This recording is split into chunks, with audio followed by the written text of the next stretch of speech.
Conférence en ligne de Nouveau Ciel, Nouvelle Terre, Shincheonji, témoignage sur la prophétie et l'accomplissement de l'Apocalypse, la nouvelle alliance de Dieu. L'Apocalypse de Jean est prêché dans le monde entier. Les premières et deuxièmes conférences bibliques de Nouveau Ciel, Nouvelle Terre, Shincheonji ont été données en ligne en août et septembre 2021. 30 372 personnes y ont participé dans 12 régions de Corée du Sud. Nous avons vu les réactions enthousiastes d'environ 1800 pasteurs ayant participé.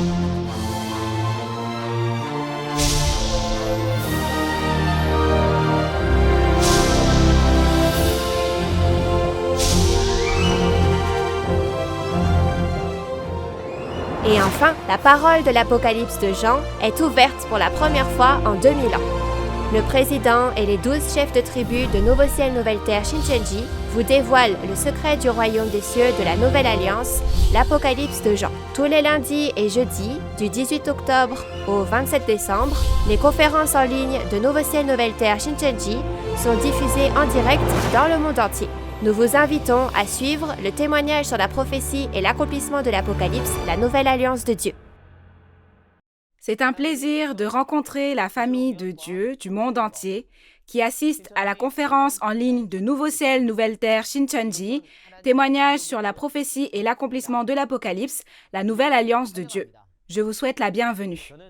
Je suis Jae-bong Lee et je serai votre présentateur aujourd'hui.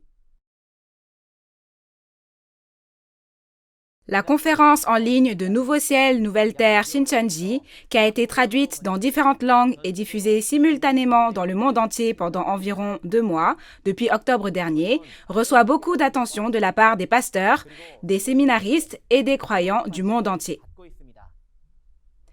Les pasteurs de nombreuses églises à travers le monde ont été particulièrement touchés par les paroles de ces conférences, qui témoignent même de la réalité de tous les chapitres de l'Apocalypse et ont fait savoir qu'ils aimeraient prêcher ensemble la parole de l'Apocalypse et deviennent un avec Nouveau Ciel, Nouvelle Terre, Shincheonji en signant un protocole d'entente. Nous tenons à exprimer notre sincère gratitude envers tous ceux qui nous ont accordé tant de soutien et d'intérêt. Avant la conférence, nous allons prier Dieu le Père avec le même cœur.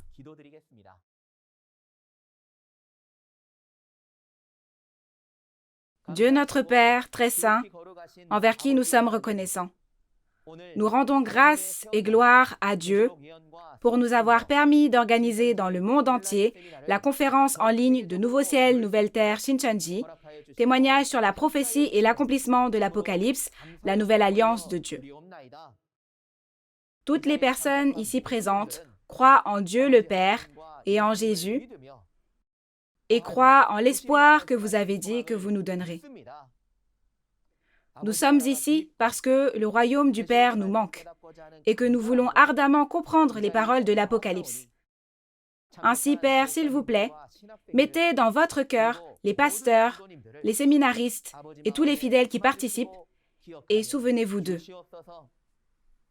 Aujourd'hui, nous recevrons le témoignage du chapitre 20 de l'Apocalypse.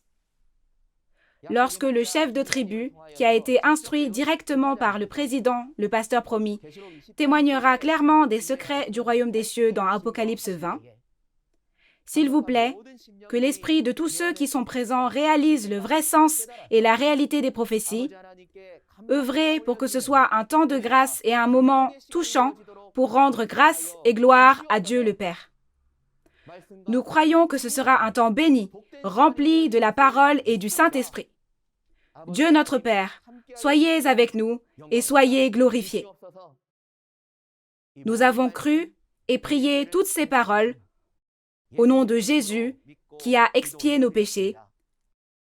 Amen.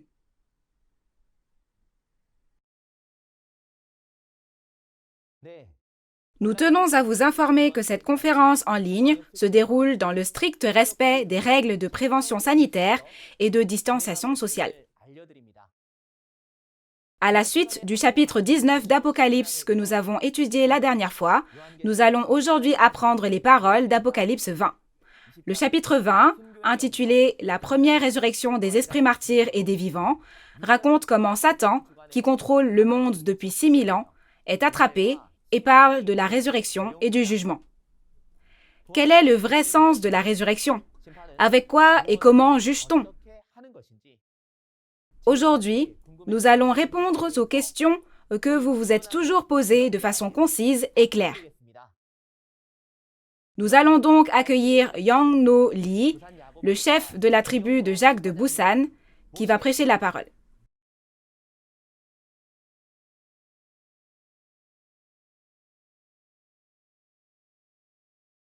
Bonjour, comment allez-vous? Bienvenue à tous les pasteurs et fidèles qui assistent à la conférence sur l'Apocalypse de Nouveau Ciel, Nouvelle Terre, Shincheonji. Je suis Yang No Lee, le chef de la tribu de Jacques de Busan, de Nouveau Ciel, Nouvelle Terre, Shincheonji, Église de Jésus, établie au nom de Jacques, disciple de Jésus et fils de Zébédée. À la suite des paroles d'Apocalypse 19 de la dernière fois, la conférence d'aujourd'hui portera sur les paroles d'Apocalypse 20.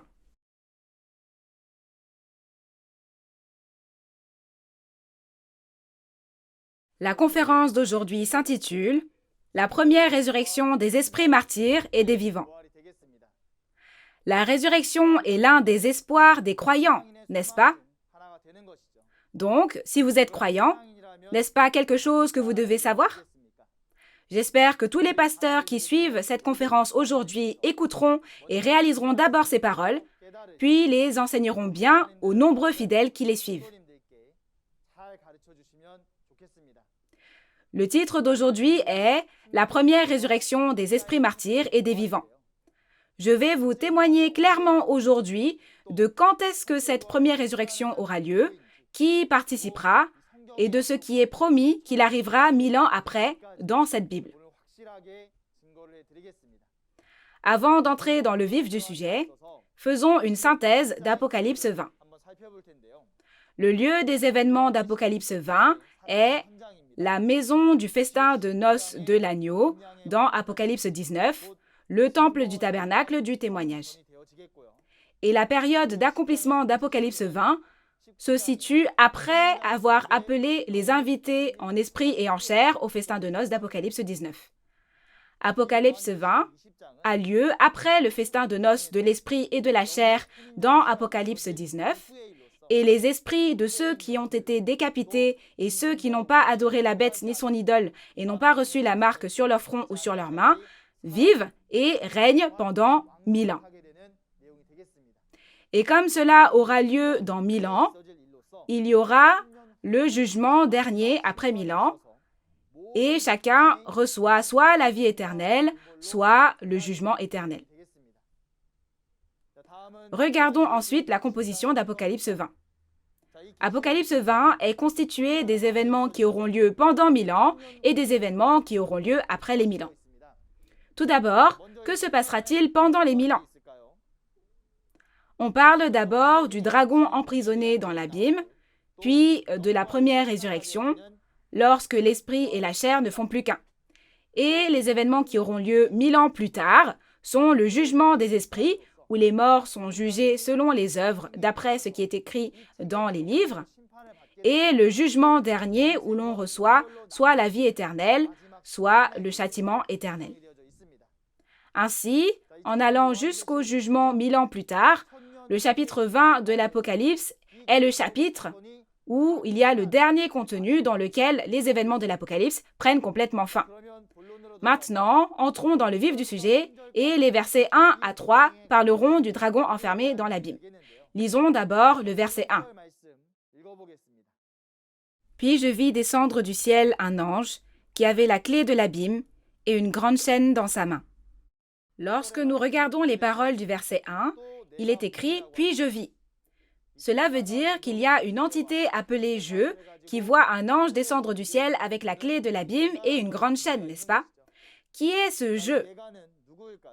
Vous devez avoir déjà appris à maintes reprises qui est ce « je » qui a vu et entendu sur les lieux des événements de chaque chapitre de l'Apocalypse. Tout d'abord, c'est le disciple, l'apôtre Jean, d'il y a 2000 ans, quand l'Apocalypse a été écrite. Le disciple Jean a écrit la prophétie qu'il a vue dans une vision, mais n'a pas vu la réalité de la prophétie s'accomplir, n'est-ce pas? Ainsi, lorsque cette prophétie s'est accomplie, ce n'est pas le disciple, l'apôtre Jean d'il y a 2000 ans, Mais il y a quelqu'un qui a tout vu et entendu directement sur les lieux des événements où la prophétie de l'Apocalypse s'est accomplie, comme dans Apocalypse 1, verset 2 et Apocalypse 22, versets 8 et 16, et c'est Nouveau Jean. Les prophéties faites à travers les prophètes de l'Ancien Testament se sont toutes accomplies au premier avènement, n'est-ce pas? De plus, ce que Jésus a prophétisé dans le Nouveau Testament s'accomplit aujourd'hui lors du second avènement. Lorsque cet apocalypse du Nouveau Testament s'accomplit, le nouveau Jean, qui a vu et entendu toutes les réalités accomplies sur place, est le pasteur promis du Nouveau Testament qui témoigne de l'accomplissement physique et de la réalité de l'Apocalypse qu'il a vu et entendu en tant que messager de Jésus. Parlons de la clé de l'abîme et de la chaîne que l'ange a apportée. Tout d'abord, regardons la clé de l'abîme. Si vous regardez le mot « abîme », en caractère chinois, cela signifie « gouffre sans fond ». Ainsi, cela fait référence à l'abîme, soit l'enfer. L'abîme et l'enfer font référence à l'endroit où se trouve Satan. Donc cette clé de l'abîme, avant de savoir cela, nous devons connaître la clé. Pour vous parler de la signification de la clé, il existe différentes expressions de la clé dans la Bible. La clé du royaume des cieux, la clé de la connaissance, la clé de David. Tout comme une clé est un outil pour ouvrir quelque chose, dans la Bible, les secrets du royaume des cieux sont cachés en paraboles. Donc, pour la clé du royaume des cieux, la sagesse pour percer les secrets cachés du royaume des cieux ne serait-elle pas la clé du royaume des cieux? À l'inverse, pour la clé de l'abîme, c'est la clé de l'enfer. C'est-à-dire que la sagesse qui consiste à connaître les secrets de Satan devient la clé de l'abîme. Avec cette clé de l'abîme, on peut attraper et emprisonner Satan ou le libérer. Dans Apocalypse 1, verset 18, le Fils de l'homme, Jésus, a la clé de la mort et du séjour des morts. Si on regarde à partir du chapitre 9, verset 1, il y a une étoile tombée du ciel recevant la clé de l'abîme et faisant sortir les destructeurs de Satan de l'abîme. Et dans le chapitre d'aujourd'hui, Apocalypse 20, l'ange apporte à nouveau la clé de l'abîme et attrape Satan et l'emprisonne. Cependant, il est dit que cet ange vient non seulement avec la clé de l'abîme, mais aussi avec une grande chaîne qui est la chaîne qui permet d'attraper le dragon. Alors, n'êtes-vous pas curieux de savoir ce que c'est? Quelle est la chaîne qui peut attraper et emprisonner le dragon? Si l'on réfléchit, puisqu'il est dit que les Écritures ne peuvent être anéanties, si vous savez que le dragon a tort et utilisez la Bible pour en témoigner, alors le dragon ne pourra pas s'échapper et sera attrapé par la parole de témoignage, n'est-ce pas? La parole dont nous témoignons avec la Bible, c'est précisément la chaîne qui attrape le dragon. Ainsi, dans Apocalypse 12, verset 11, il est dit que plusieurs frères ont combattu et vaincu le dragon, le groupe du dragon, avec le sang de l'agneau et la parole de témoignage. Vous devez donc savoir que la chaîne qui attrape le dragon est la parole de témoignage. Après le péché d'Adam, Dieu a quitté le monde et Satan en a pris le contrôle jusqu'à aujourd'hui. L'identité et le secret de Satan qui a contrôlé le monde pendant 6000 ans, aujourd'hui Jésus montre et révèle cela au nouveau Jean, le pasteur promis, afin que nous puissions vaincre avec la parole de témoignage qui révèle la véritable identité de Satan. Ensuite, lisons les versets 2 et 3. Il saisit le dragon, le serpent ancien, qui est le diable et Satan, et il le lia pour 1000 ans. Il le jeta dans l'abîme, ferma et scella l'entrée au-dessus de lui, afin qu'il ne séduisît plus les nations, jusqu'à ce que les 1000 ans fussent accomplis. Après cela, il faut qu'il soit délié pour un peu de temps. On parle ici du dragon lié pendant 1000 ans par la clé de l'abîme et la grande chaîne apportée par l'ange. On attrape le dragon et c'est le serpent ancien, le diable et Satan. Quand on regarde dans Apocalypse 12, verset 9 aussi, le dragon dont on parle ici fait référence à celui qui a séduit toute la terre. De la même façon, on parle du diable, le dieu de Satan, le mauvais esprit qui a séduit toutes les nations. On attrape le dragon et c'est le serpent ancien. Alors, de quand date ce serpent? Oui, c'est précisément le serpent dans le jardin d'Éden qui est apparu dans Genèse 3, n'est-ce pas?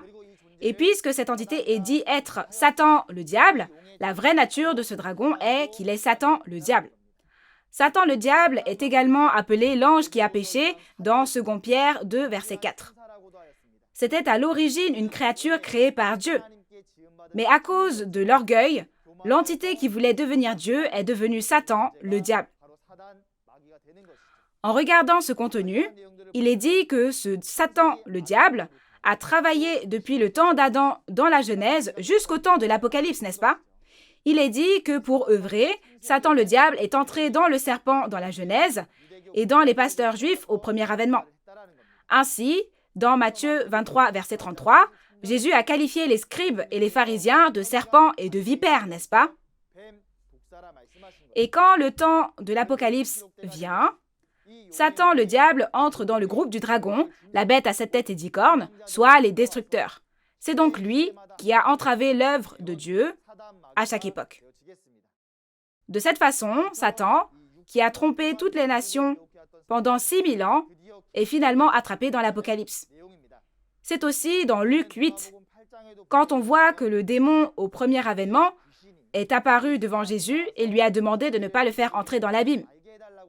Donc cela signifie que Satan le diable n'est pas capturé au premier avènement, mais lors de l'accomplissement de l'Apocalypse, tout comme le montrent les paroles que nous apprenons aujourd'hui.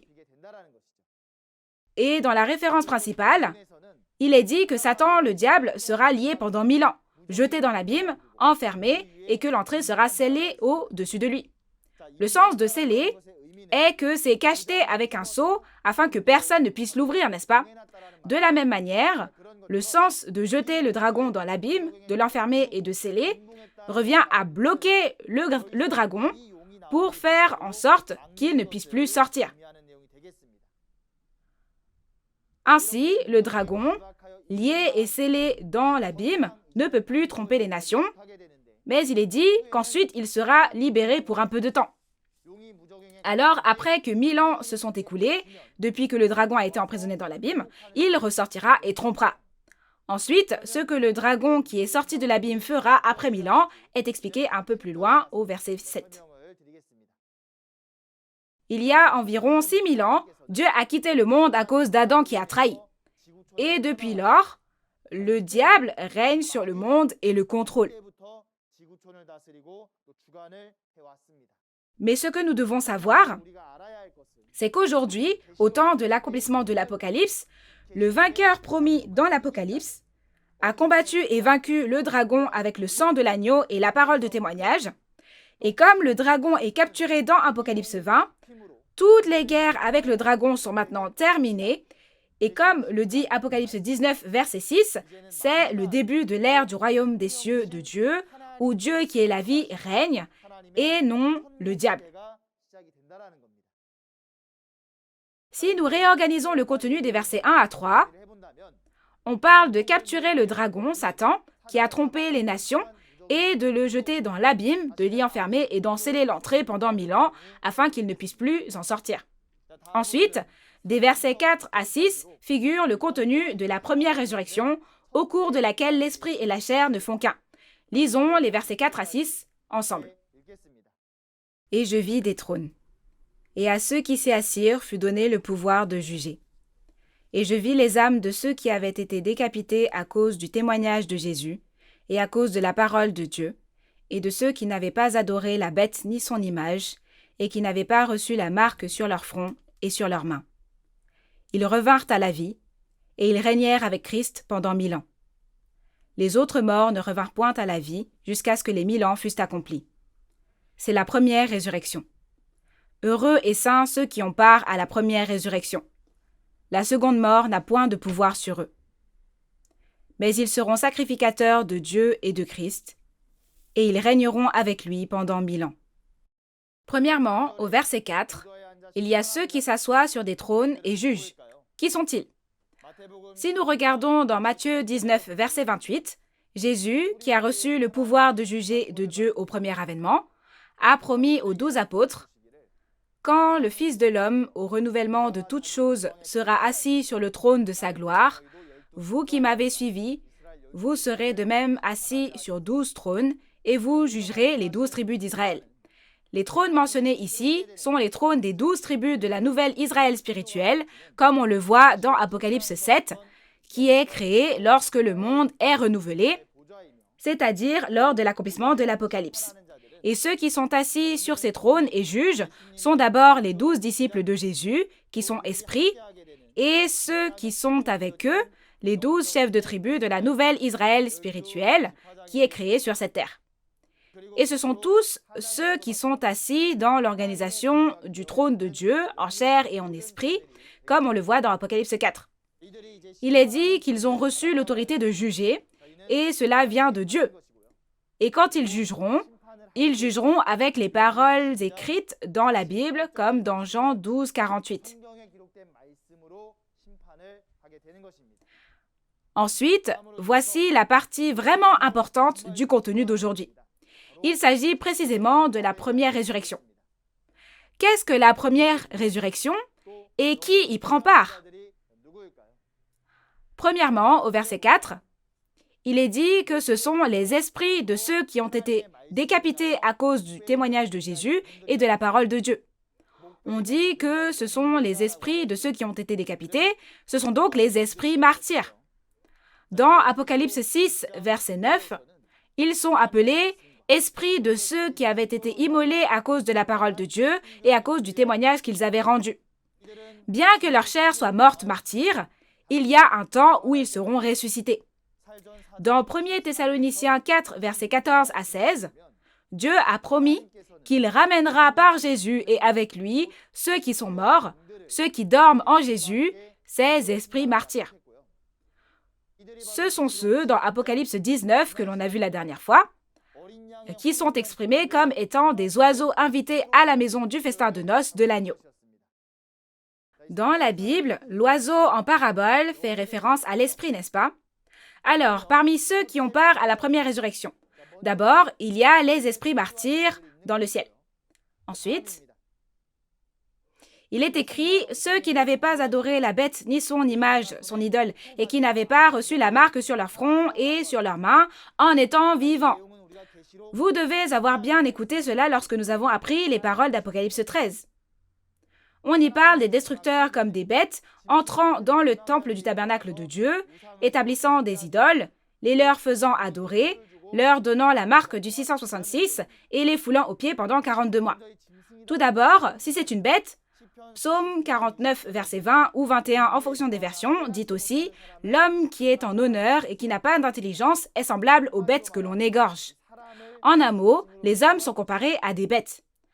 Cependant, la bête dans la référence principale ici parle des destructeurs qui ont dévoré le tabernacle du peuple élu qui a trahi dans Apocalypse 12 et Apocalypse 13, et cette organisation est l'organisation des 7 têtes qui sont sorties de la mer. Ce sont les 7 pasteurs du centre d'éducation des intendants qui ont dévoré le temple du tabernacle au chapitre 13. Viennent ensuite les idoles. Dans Habakkuk 2, verset 18, il est dit qu'un faux enseignant est une idole. Donc, le faux prophète, comme ce faux enseignant, est l'idole. La réalité des idoles mentionnées dans la référence principale ici est l'idole que les fidèles du tabernacle adoraient dans Apocalypse 13, versets 14 et 15, et la réalité en est les 17 évangélistes du temple du tabernacle, n'est-ce pas? Ensuite, il y a la marque de la bête, et cette marque était la marque du 666. Et la réalité du 666 est la bête qui est montée de la terre, comme on le voit dans Apocalypse 13, verset 11, et son pseudonyme est Monsieur le Serpent. De plus, l'expression 666 se référait à la fausse vérité de Satan. Au final, ce sont les entités de Satan qui ont détruit le temple du tabernacle au temps de l'Apocalypse, et ce sont les points que nous avons vérifiés un par un lorsque nous avons reçu le témoignage d'Apocalypse 13. Alors, on parle de ceux qui n'ont pas adoré la bête ni son image, son idole, et n'ont pas reçu la marque, et qui sont vivants. Qui sont ceux qui sont vivants? Ce que nous appelons la mort, peut-être la mort physique ou la mort spirituelle. Dans Apocalypse 6, le peuple élu du temple du tabernacle qui a trahi a été chassé dans les cavernes, les montagnes et les rochers des païens. Et dans les chapitres 8 et 9, leurs esprits sont tués tiers par tiers. De cette façon, dans les chapitres 8 et 9, lorsque les esprits ont été tués tiers par tiers, ce sont ceux qui ont survécu sans que leur esprit ne soit tué à ce moment-là. Ces personnes deviennent ceux qui vainquent la bête, son idole et le nombre de son nom dans le tabernacle du ciel dans Apocalypse 12 et 13, et ils sont les vainqueurs qui sont sortis pour venir au temple du tabernacle du témoignage dans Apocalypse 15. Si on regarde aussi dans Apocalypse 14 et 7, ce sont ceux qui ont été moissonnés et scellés après la trahison et la destruction, soit les 12 tribus de la nouvelle Israël spirituelle. De cette façon, si nous réorganisons qui participera à la première résurrection, alors que les 7 étoiles, les 7 messagers trahissent dans ce temple du tabernacle appelé ciel, les destructeurs comme des bêtes montent de la mer et les faux pasteurs envahissent le tabernacle. Et quand cette personne, qui est appelée la bête de la terre, a établi des idoles, les 17 faux enseignants, et a donné la marque du 666 sur le front et la main, ceux qui, à ce moment-là, n'ont pas adoré les idoles et n'ont pas reçu la marque sur leur front ou leur main, les ont combattus et vaincus et ont survécu sont les vainqueurs, rassemblés dans le temple du tabernacle du témoignage dans Apocalypse 15. Les vainqueurs rassemblés dans le temple du tabernacle du témoignage dans Apocalypse 15 sont revêtus des esprits martyrs et deviennent un avec eux. C'est comme ça que ça se passe, n'est-ce pas? Cela signifie qu'ils sont revêtus des esprits martyrs et deviennent un, afin que leur chair ne meure pas, qu'ils vivent et participent à la première résurrection avec Jésus et qu'ils vivront 1000 ans. Les entités qui participent à la première résurrection sont donc des esprits et des chairs. Premièrement, les esprits des morts sont les martyrs, n'est-ce pas? Et les vivants, qui n'ont pas adoré la bête ni son idole et n'ont pas reçu la marque, sont la chair. De cette façon, lorsque l'œuvre de la bête dans Apocalypse 13 a lieu, ils ne reçoivent pas la marque de la bête, ni ne meurent, mais vivent et participent à la première résurrection avec Jésus et vivent pendant 1000 ans. Cependant, ces personnes sont chairs, pas esprits. Alors, comment la chair peut-elle vivre avec Jésus pendant 1000 ans? Pendant 1000 ans, le dragon, qui est celui qui a l'autorité sur la mort, est maintenant enfermé dans l'abîme et ne peut plus travailler. Pour cette raison, cette période qui dure 1000 ans est une période pendant laquelle les personnes vivent et travaillent sans mourir. Ce à quoi nous devons penser, c'est qu'en espérant ce temps, les martyrs ont traversé toutes sortes d'épreuves et ont même subi le martyre, n'est-ce pas? Si tel est le cas, j'espère que nous qui sommes croyants aujourd'hui combattrons et vaincrons Satan, autant que les martyrs, et nous efforcerons encore plus, ne mourront pas, mais vivront et deviendront la réalité de la première résurrection et régneront pendant 1000 ans. Alors, je vais vous dire plus sur la première résurrection à travers la Bible. Si vous regardez les paroles de Jean 11, versets 25 et 26, Jésus a dit « Je suis la résurrection et la vie. Celui qui croit en moi vivra, quand même il serait mort. Et quiconque vit et croit en moi ne mourra jamais. » C'est la promesse de la résurrection et de la vie éternelle. Et l'apôtre Paul aussi explique bien la résurrection des morts et la transformation des vivants dans 1 Corinthiens 15. Si nous regardons la parole de 1 Corinthiens 15, 42 à 44, pour voir comment ceux qui sont morts physiquement seront ressuscités, il est écrit « Le corps est semé corruptible, il ressuscite incorruptible. Il est semé corps animal, il ressuscite corps spirituel. S'il y a un corps animal, il y a aussi un corps spirituel. » Semer ici signifie mourir. Et ceux qui sont morts physiquement, la chair de leur corps est morte, mais quand le temps de la résurrection viendra, il est promis qu'ils ressusciteront dans un corps spirituel et pas dans un corps physique mort. Ainsi, être ressuscité avec un corps spirituel signifie que les hommes qui étaient corrompus sont maintenant à nouveau à la ressemblance et à l'image de Dieu. Alors, lisons 1 Corinthiens 15, versets 51 à 54, pour voir quand et comment cette résurrection aura lieu. Voici, je vous dis un mystère. Nous ne mourrons pas tous, mais tous nous serons changés. En un instant, en un clin d'œil, à la dernière trompette.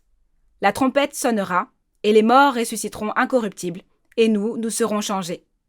Car il faut que ce corps corruptible revête l'incorruptibilité, et que ce corps mortel revête l'immortalité. Lorsque ce corps corruptible aura revêtu l'incorruptibilité, et que ce corps mortel aura revêtu l'immortalité, alors s'accomplira la parole qui est écrite. La mort a été engloutie dans la victoire. Quand on lit, il est écrit que tous changent en un instant au son de la dernière trompette. Ceux dont la chair est morte ressuscitent dans un corps incorruptible et ceux dont la chair est vivante changent aussi. Et le corruptible revêtira l'incorruptibilité et le mortel revêtira l'immortalité. Alors, la parole selon laquelle la mort sera engloutie dans la victoire s'accomplit, n'est-ce pas? Le corps sera donc revêtu de l'esprit au son de la dernière trompette, et l'esprit et la chair deviendront un, et c'est la résurrection et la vie éternelle. Quand est-ce que ces choses vont arriver? Il a dit que cela arriverait à la dernière trompette. Il y a un total de 7 trompettes dans l'Apocalypse, et la dernière d'entre elles est la 7e trompette. Dans Apocalypse 11, verset 15, au son de la 7e et dernière trompette, le royaume du monde devient le royaume de Dieu. Et de plus, dans Apocalypse 10, verset 7, il est dit « Quand le 7e ange sonne de la trompette, le mystère de Dieu s'accomplit comme l'évangile qu'il a annoncé à ses serviteurs, les prophètes. » Donc, la résurrection et la vie éternelle promise dans 1 Corinthiens 15 s'accomplissent au temps de l'accomplissement de l'Apocalypse.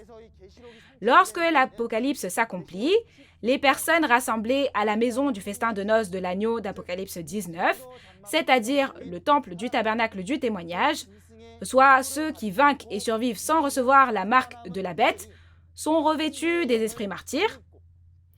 Et de cette façon, la chair est revêtue de l'esprit martyr et ils deviennent un. Dans Apocalypse chapitre 20, que nous apprenons aujourd'hui, cela s'appelle la première résurrection.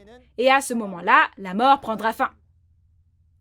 Pour résumer, la première résurrection aura lieu lors de l'accomplissement de l'Apocalypse, c'est-à-dire après le festin de noces de l'esprit et de la chair dans Apocalypse 19. Et cet événement aura lieu dans le temple du tabernacle du témoignage, qui est précisément la maison du festin de noces de l'agneau. Nous avons aussi vu que ceux qui entrent dans la première résurrection sont l'esprit et la chair. Premièrement, les esprits étaient les esprits martyrs. De plus, ceux qui ont vaincu et survécu, n'ont pas adoré la bête ni son idole et n'ont pas reçu la marque de la bête, entreront dans la première résurrection. Et il est dit que ceux qui participent à la première résurrection sont bénis. Quel genre de bénédiction recevront-ils? Comme je l'ai déjà dit, la bénédiction qu'ils recevront sera la bénédiction de la vie éternelle, parce qu'il est dit que la mort prendra fin en ce temps-là. Et il est dit que la seconde mort n'a aucun pouvoir sur eux. La seconde mort se réfère ici au châtiment de l'enfer que l'esprit reçoit après la mort de la chair. Ceux qui entrent dans cette première résurrection ont la vie éternelle. Et la raison pour laquelle il n'y a pas de seconde mort est que ce sont ceux qui ont été libérés du péché par le sang de Jésus. Par conséquent, Hébreux 8, versets 10 à 12, dit que ceux dont les péchés sont pardonnés sont ceux qui ont écrit la loi de la nouvelle alliance dans leur esprit, leurs pensées et leur cœur. Parce que l'Apocalypse est la conclusion de la nouvelle alliance, c'est-à-dire du Nouveau Testament, Ceux qui sont scellés en gardant les prophéties de l'Apocalypse et la réalité de son accomplissement dans leur cœur aujourd'hui reçoivent ce genre de bénédiction. De plus, ceux qui participent à la première résurrection deviennent prêtres et règnent pendant 1000 ans. C'est-à-dire que ceux qui ont part à la première résurrection vivent 1000 ans dans la ville des 1000 ans, et c'est ce qu'on appelle la première résurrection. Puisqu'il n'y a pas de dragon, le diable, celui qui a l'autorité sur la mort dans la ville des 1000 ans, il n'y a pas de mort et ils peuvent vivre 1000 ans sans mourir en épousant l'esprit martyr. Cette ville des 1000 ans sera à nouveau expliquée en détail à partir du verset 9. Tous les pasteurs et fidèles qui écoutent la parole, ne voulez-vous pas devenir la réalité de la première résurrection? Que devons-nous faire pour recevoir cette précieuse bénédiction? Dans l'Apocalypse, le lieu, le temps, les personnes concernées et les bénédictions de la première résurrection sont tous définis. Alors, j'espère que les paroles de l'Apocalypse, la loi de la Nouvelle Alliance, seront gravées dans nos esprits, nos pensées et nos cœurs, afin que chacun devienne la réalité de cette première résurrection. Il y a ceux qui prennent part à la première résurrection, qui recevront la bénédiction de la vie éternelle et qui règnent ainsi pendant 1000 ans. Mais à l'inverse, il y a le reste des morts, autres que les esprits martyrs, qui ne participent pas à cette première résurrection. Après 1000 ans, ils seront jugés devant le trône de Dieu et recevront soit la vie éternelle, soit le châtiment éternel. Cela vous sera expliqué au verset 12. Ensuite, nous allons voir les versets 7 à 15. Ce dragon est emprisonné, puis, comme il est libéré, il trompera Gog et Magog, et les esprits seront jugés devant le trône du jugement de Dieu, et c'est le jugement dernier qui accorde soit la vie éternelle, soit le châtiment éternel.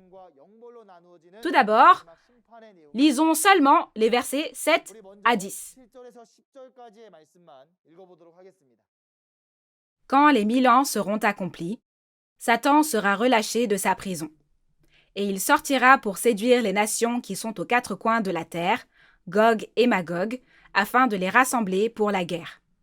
Leur nombre est comme le sable de la mer. Et ils montèrent sur la surface de la terre, et ils investirent le camp des saints et la ville bien-aimée. Mais un feu descendit du ciel et les dévora. Et le diable qui les séduisait fut jeté dans l'étang de feu et de soufre, où sont la bête et le faux prophète. Et ils seront tourmentés jour et nuit, au siècle des siècles. Il est dit que ce dragon, Satan, sortira lorsque les 1000 ans seront terminés. Tout d'abord, regardons ce qu'est la période des 1000 ans. Si vous regardez ce que vous avez appris des paroles du chapitre 20 aujourd'hui, la période de l'enfermement de ce Satan dans l'abîme était de 1000 ans. Et la période de règne de ceux qui prennent part à la première résurrection était de 1000 ans. En d'autres termes, c'est une période pendant laquelle Satan, qui a été au contrôle du monde pendant 6000 ans, est capturé et emprisonné, et toutes les nations trompées sont guéries avec les paroles de l'Ancien et du Nouveau Testament. Ce sera aussi la période pendant laquelle ceux qui prennent part à la première résurrection régneront comme des rois. Lorsque les 1000 ans seront ainsi terminés, Satan sera à nouveau libéré de sa prison. Quand on regarde ce que fait ce Satan en sortant de sa prison, il est dit qu'il trompe Gog et Magog. Qui sont Gog et Magog qui se font ainsi tromper? Dans Ézéchiel 38, Gog et Magog sont les païens à l'époque de l'Ancien Testament, et étant utilisés ici en parabole, il est dit qu'ils investissent la ville bien-aimée de Dieu. Cette ville est la ville des 1000 ans, où ceux qui prennent part à la première résurrection mentionnée plus tôt règnent pendant 1000 ans. Concernant cette ville, Apocalypse 22, 14 dit qu'il y a ceux qui lavent leurs robes pour y entrer. Dans Apocalypse 22, verset 15, on dit qu'il y a des personnes à l'extérieur de la ville. Lorsque l'on regarde qui ils sont, ce sont les chiens, les enchanteurs, les impudiques, les meurtriers, les idolâtres et les menteurs. De cette façon, ceux en dehors de la ville sont Gog et Magog mentionnés dans la référence principale. On dit qu'ils sont hors de la ville Donc, ce sont des chairs qui n'appartiennent pas à Dieu. On parle des personnes en dehors de la ville des 1000 ans. C'est Satan rassemblant ceux en dehors de la ville, comme Gog et Magog, et attaquant la ville des 1000 ans de Dieu. Dans la référence principale ici, la ville bien-aimée fait référence à la ville des 1000 ans. C'est la ville de ceux qui prennent part à la première résurrection. Alors, où donc est la ville des 1000 ans? N'êtes-vous pas curieux à ce sujet aussi? Le royaume de Dieu est créé lorsque Dieu vient au temps de l'accomplissement de l'Apocalypse et le royaume du monde spirituel vient également sur cette terre. Ainsi, la ville des 1000 ans est aussi quelque chose qui existe sur cette terre. Tout comme il y a la ville de Séoul et la ville de Busan en Corée du Sud, la ville des 1000 ans aussi se trouve sur cette terre et à l'extérieur de la ville des 1000 ans vivent les personnes du monde. Dans Apocalypse 22, versets 14 à 15, il est écrit aussi qu'il y a à l'intérieur de la ville et qu'il y a l'extérieur de la ville. Alors Dieu est à l'intérieur de la ville et à l'extérieur de la ville, ce sont Gog et Magog, n'est-ce pas? Où est Dieu dans tout ça? Il est dit que Dieu et la ville sainte, la nouvelle Jérusalem, viendront au nouveau ciel et à la nouvelle terre. Il est donc dit qu'ils ne feront qu'un avec le peuple des 12 tribus de nouveau ciel, nouvelle terre, Shincheonji, qui est le nouveau ciel et la nouvelle terre. Et la raison pour laquelle cette ville sainte dans le ciel est devenue une avec les fidèles sur cette terre est parce qu'ils se sont mariés dans Apocalypse 19. Tout comme les oiseaux viennent aussi à ce mariage, et les chairs, c'est-à-dire les personnes aussi, c'est le lieu où l'esprit et la chair sont rassemblés. Ceux qui sont rassemblés ici appartiennent à Dieu, n'est-ce pas? Dans cette ville des 1000 ans, qui est comme un lieu de repos, Dieu, Jésus, les anges et les esprits martyrs viennent aussi et sont avec nous. Et dans la ville des 1000 ans, les esprits martyrs et ceux qui sont restés en vie peuvent régner pendant 1000 ans. Comme je vous l'ai déjà dit, dans la ville des 1000 ans, il n'y a pas de dragon, le diable, soit celui qui a l'autorité sur la mort. Cela signifie donc que vous n'y mourrez pas et que vous vivrez pendant 1000 ans. Mais quand 1000 ans seront passés, ce Satan sera libéré et séduira qui? Il trompera Gog et Magog à l'extérieur de la ville et investira la ville des 1000 ans, n'est-ce pas? Investir la ville bien-aimée ici signifie l'investir pour s'opposer aux fidèles dans la ville des 1000 ans. Après 1000 ans, Gog et Magog, qui ont été trompés par Satan, assiègent le camp des saints et la ville bien-aimée. Mais à ce moment-là, il est écrit que le feu descendra du ciel et les consumera tous. Par conséquent, la chair comme Gog et Magog qui a été trompée par le diable, c'est-à-dire tous ceux en dehors de la ville, seront jugés par le feu de cette façon. Non seulement cela, mais ce diable qui a trompé est aussi jeté dans l'étang de feu et de soufre, où se trouvent la bête et le faux prophète, et il sera tourmenté au siècle des siècles. Dans Apocalypse 20, verset 14, l'endroit appelé l'étang de feu et de soufre, où le diable entre, est décrit comme la seconde mort. Nous avions vu que la seconde mort est le châtiment de l'enfer que l'esprit reçoit après la mort de la chair. Ainsi, il est dit qu'après les 1000 ans, Gog et Magog qui sont hors de la ville seront également jugés, ainsi que le diable qui les a trompés. Alors, qu'arrivera-t-il aux habitants de la ville des 1000 ans? Ceux qui sont dans la ville des 1000 ans ne seront pas trompés par Satan ni détruits.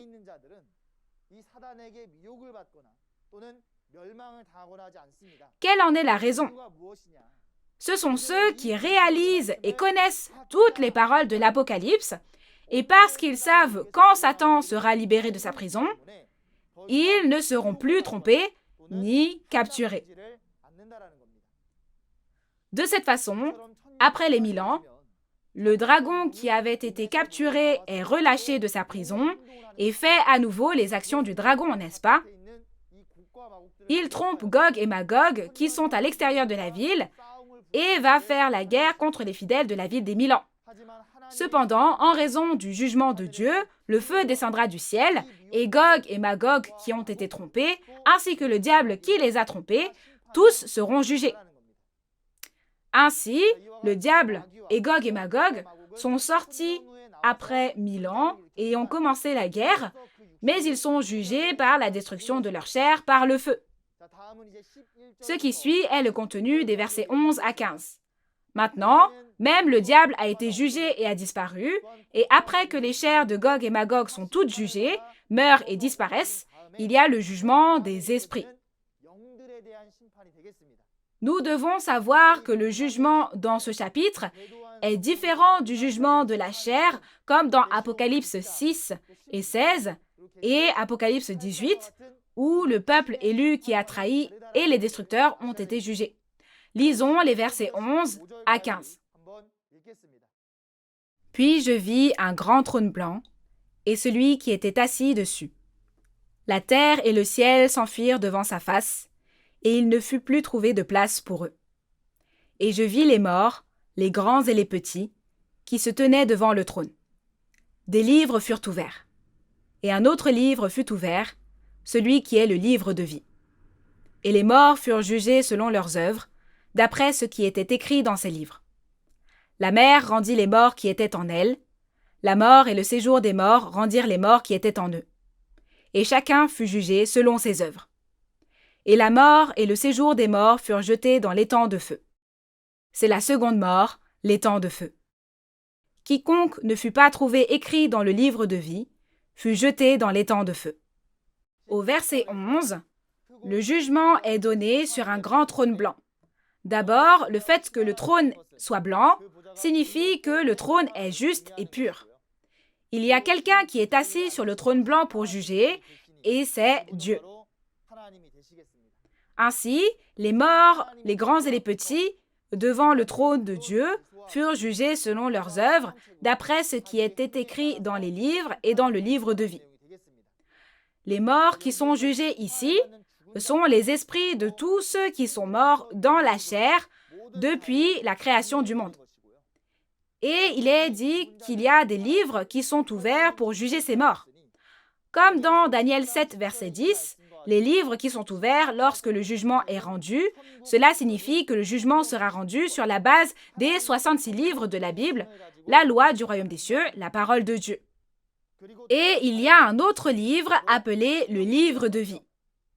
Vous devez avoir déjà bien appris concernant ce livre de vie grâce aux conférences précédentes. Lorsque vous regardez les paroles d'Apocalypse 3, versets 12 et 21, il est écrit « Dieu et Jésus et le royaume des cieux du monde spirituel viendront à celui qui vaincra, et celui qui vaincra s'assiera avec Jésus sur son trône. » Le ciel où se trouve Dieu est venu à l'endroit où se trouve le vainqueur.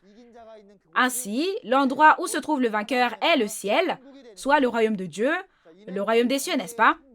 C'est précisément le temple du tabernacle du témoignage d'Apocalypse 15, verset 5, où se trouve le vainqueur et sur lequel est venu le royaume des cieux du monde spirituel. Et écrire mon nom dans le registre de l'Église dirigée par le vainqueur, c'est écrire mon nom dans le livre de vie. Ceux dont le nom est écrit dans le livre de vie entreront dans la ville sainte où Dieu demeure, mais ceux dont le nom n'est pas écrit dans le livre de vie seront jugés comme au verset 15. Après 1000 ans, lorsque ces paroles seront accomplies, ceux qui sont morts devant le trône de Dieu seront jugés selon leurs œuvres, selon le contenu écrit dans la Bible. Dans Romains 14, versets 11 et 12, il est dit « Tout genou fléchira devant moi, et toute langue donnera gloire à Dieu. Ainsi, chacun de nous rendra compte à Dieu pour lui-même. » De cette façon, quand le temps du jugement dernier viendra, toutes nos actions seront révélées devant Dieu, et nous serons jugés d'après ce qui est écrit dans les livres selon nos actions. Comme dans Jean 5, verset 29, « Ceux qui auront fait le bien ressusciteront pour la vie, mais ceux qui auront fait le mal ressusciteront pour le jugement. » Or, tous ces esprits sont jugés et recevront soit la vie éternelle, soit le châtiment éternel. Au temps du jugement, il est dit que tous les morts, petits et grands, viendront devant le trône de Dieu. Parmi eux, il est dit que la mer rendit les morts qui étaient en elle, la mort et le séjour des morts rendirent les morts qui étaient en eux. Tout d'abord, qui sont les morts dans la mer? Dans Daniel 7, versets 3 et 17, puisque la mort est dite être le monde, c'est rendre les morts dans le monde comme la mer, et les morts de la mort et du séjour des morts. Quand on regarde dans Hébreux 2, verset 14, cela signifie que même les morts qui appartiennent à ce Satan, qui a l'autorité sur la mort, seront rendus. De cette façon, le jugement qui aura lieu après 1000 ans sera le jugement que recevra l'esprit dont la chair est morte. Et la mort et le séjour des morts furent aussi jetés dans l'étang de feu, qui est la seconde mort. La raison pour laquelle l'étang de feu est appelé la seconde mort est que c'est le châtiment de l'enfer où l'esprit est puni après la mort de la chair. On dit que non seulement les livres, mais aussi le livre de vie ont été ouverts lors de ce jugement dernier. Tous ceux dont le nom n'est pas écrit dans le livre de vie iront dans l'étang de feu, appelé la seconde mort. Ainsi, après 1000 ans, il y a le jugement dernier de Dieu, et Gog et Magog, en dehors de cette ville des 1000 ans, seront consumés par le feu, et Satan sera jeté dans l'étang de feu et de soufre, et les morts seront jugés avec ces paroles de la Bible et avec le livre de vie selon leurs œuvres, et même la mort et le séjour des morts seront jetés dans l'étang de feu. Si cela se produit, Satan et la mort disparaîtront, alors ne restera que la vie éternelle. Aujourd'hui, nous avons vu le chapitre 20 de l'Apocalypse, depuis le fait d'attraper le dragon et de la première résurrection, qui sont des événements qui ont lieu pendant les 1000 ans, jusqu'au jour du jugement qui aura lieu après les 1000 ans. Chers auditeurs, l'Apocalypse était caché comme un secret que personne ne connaissait avant d'être accompli. Mais quand elle s'accomplit, la réalité apparaît, donc personne ne peut mentir. Ainsi, si vous ajoutez ou retranchez à l'Apocalypse, vous ne pouvez pas aller au royaume des cieux, mais si vous réalisez cet Apocalypse et y croyez, vous pouvez aller au royaume des cieux. Tout d'abord, j'espère que les pasteurs de toutes les églises entendront et réaliseront ces paroles et les enseigneront bien aux fidèles. Je vais résumer le contenu de la référence principale d'aujourd'hui et donner une conclusion. Aujourd'hui, lorsque l'Apocalypse est accompli, le dragon qui a l'autorité sur la mort et qui a trompé toutes les nations pendant 6000 ans est capturé et emprisonné dans l'abîme et scellé pour 1000 ans, de sorte que le diable ne peut plus tromper. Et maintenant, l'ère du royaume des cieux de Dieu, où Dieu qui est la vie règne, commence. Dans le chapitre 20 de l'Apocalypse que nous avons appris aujourd'hui, dans le monde des 1000 ans, il y avait l'intérieur et l'extérieur de la ville. Et il y avait ceux qui sont entrés dans la première résurrection. Ceux qui prennent part à la première résurrection étaient les esprits martyrs. Et, en tant que chair, ce sont ceux qui ne recevront pas la marque de la bête, les chairs qui appartiennent à Dieu, soit les 12 tribus qui ont reçu le sceau de Dieu. Ils deviennent un et vivent pendant 1000 ans, n'est-ce pas? Et après les 1000 ans, le jugement de Gog et Magog et des esprits de ceux dont la chair est morte aura lieu. Cette ville des 1000 ans sera le royaume des prêtres qui prennent part à la première résurrection et régnera sur le monde pendant 1000 ans. L'espérance de la foi, c'est le royaume des cieux et la vie éternelle. Cependant, ce royaume des cieux et la vie éternelle ne sont pas simplement obtenus comme ça.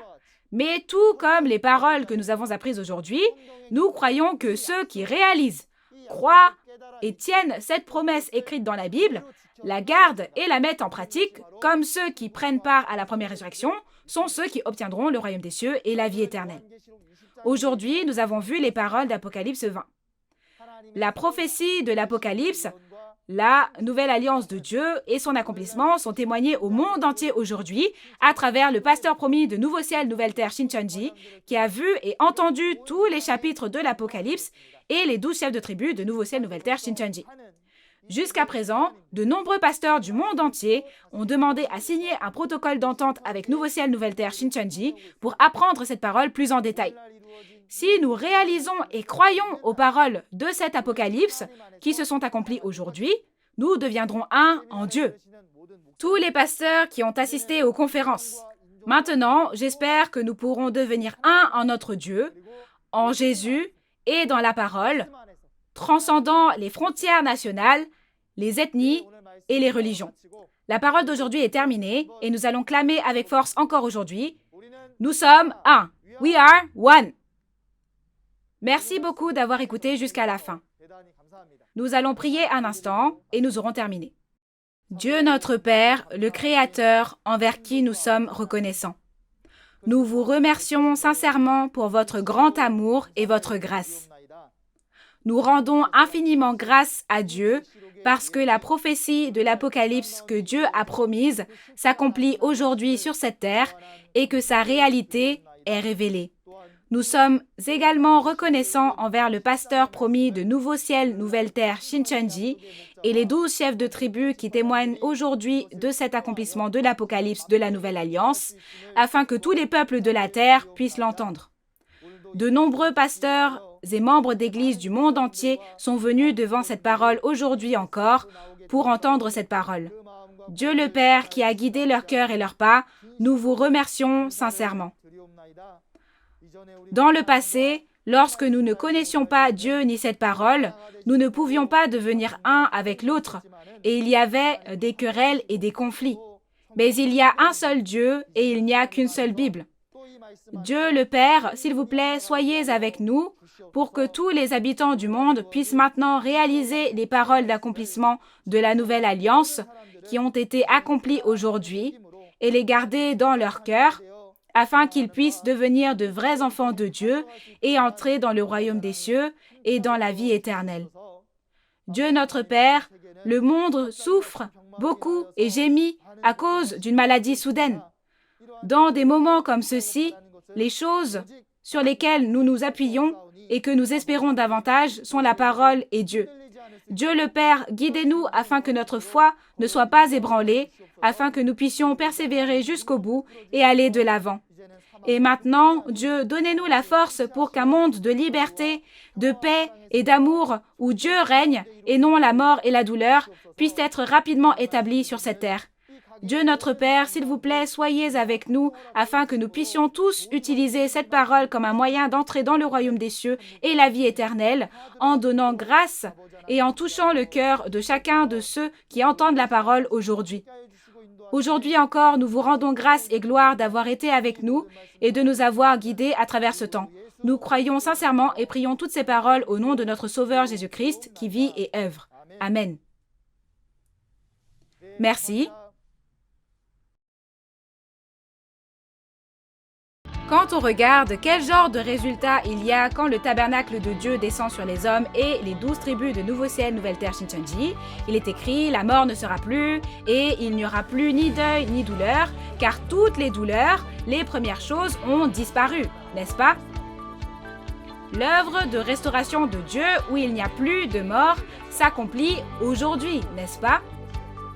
Dieu a dit « Je suis l'alpha et l'oméga ». Il a dit « c'est fait », c'est-à-dire tout est accompli, n'est-ce pas? Cela signifie Dieu prophétise et accomplit. Comme vous pouvez le voir dans la vidéo, lundi prochain, Ki-Won Lee, le chef de la tribu de Jean, témoignera des paroles d'Apocalypse 21. Ce sera à 10h du matin, comme aujourd'hui. Il reste maintenant 2 chapitres de l'Apocalypse. Je prie pour que vous participiez jusqu'à la fin et que vous réalisiez la vraie volonté de Dieu contenue dans l'Apocalypse. Comment était la parole aujourd'hui? Avez-vous obtenu des réponses à travers cette claire parole de témoignage? La raison pour laquelle nous pouvons témoigner avec assurance des paroles de l'Apocalypse à Nouveau Ciel, Nouvelle Terre, Shincheonji, est qu'il y a le pasteur promis qui a maîtrisé toutes les prophéties et la réalité des 4 évangiles ainsi que les paroles de l'Apocalypse, la Nouvelle Alliance. Nous tous réunis ici croyons au même Dieu et au même Jésus, et nous croyons que nous avons une foi basée sur les mêmes paroles de la Bible. Nouveau Ciel, Nouvelle Terre, Shincheonji est toujours ouvert à tous ceux qui aiment la parole. En plus des paroles de l'Apocalypse que vous avez entendues aujourd'hui, si vous avez d'autres questions ou demandes de renseignements sur Nouveau Ciel, Nouvelle Terre, Shincheonji, Église de Jésus et sa doctrine, veuillez contacter le numéro correspondant pour chaque tribu, affiché à l'écran. En particulier, les pasteurs qui souhaitent signer un protocole d'entente avec Nouveau Ciel, Nouvelle Terre, Shincheonji, veuillez nous contacter à tout moment. Nous vous guiderons en détail et avec amabilité. Aujourd'hui, nous rendons grâce et gloire à Dieu pour avoir permis à cette conférence d'unir le monde entier à la parole de vérité, et nous allons terminer en faisant le Notre Père. Faisons le Notre Père tous ensemble. Notre Père qui es aux cieux, que ton nom soit sanctifié, que ton règne vienne, que ta volonté soit faite sur la terre comme au ciel. Donne-nous aujourd'hui notre pain de ce jour. Pardonne-nous nos offenses, comme nous pardonnons aussi à ceux qui nous ont offensés. Et ne nous laisse pas entrer en tentation, mais délivre-nous du mal. Car c'est à toi qu'appartiennent le règne, la puissance et la gloire pour les siècles des siècles. Amen.